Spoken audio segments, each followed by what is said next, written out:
First వీడియోలో పనసకాయ video అయితే అప్లోడ్ చేసాం కదా, మన ఫాలోవర్స్ అయితే మంచిగానే ట్రై చేశారు రేట్ చెప్పడానికి. ట్రై చేసినందుకు మన ఛానల్ తరపు నుంచి మన ఫాలోవర్స్కి అయితే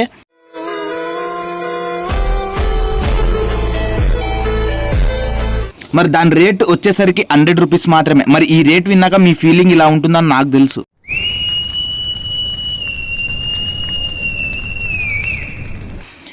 ఎనీహౌ పనసకాయ మాత్రం తీయగా ఉన్నింది. వాటి ఇత్తనాలు తెలియక చాలా మంది అయితే పారేస్తారు. అలా పాలేయకుండా వాటిని ఏం చేయాలంటే బొగ్గుల మీద అయితే బాగా వేయించాలి. ఒకవేళ బొగ్గులు లేకపోతే మీ ఇంట్లో ఉన్న పెంచుపై అయితే నల్లగా అయ్యేంత వరకు వేపాలి. ఇంకా మొదలు పెడదామా. నేను పెట్టే విధంగా స్లోగా పెంచి అయితే పెట్టి స్టవ్ అయితే వెలిగించాలన్నమాట. దీనమ్మ మరీ ఆరిపోయింది. చేసే మూడు ఉత్సాహం సర్వనాశనం అయిపోతాయి. మరి బాగా ఇలా వేయించుకొని దానిపైన పొట్టు అయితే లైట్గా తీసేయాలి. పొగ ఎలా వస్తుందో చూడండి. దీని టేస్ట్ వచ్చేసరికి మన బుడ్డలు ఇత్తనాలు ఉన్న విధంగా అయితే ఉంటాయి అనమాట. టేస్ట్ ఎలా ఉందో మనం కనుక్కుందాం. ఫైనలీ పనసకాయ స్టోరీ అయితే ఇది అనమాట.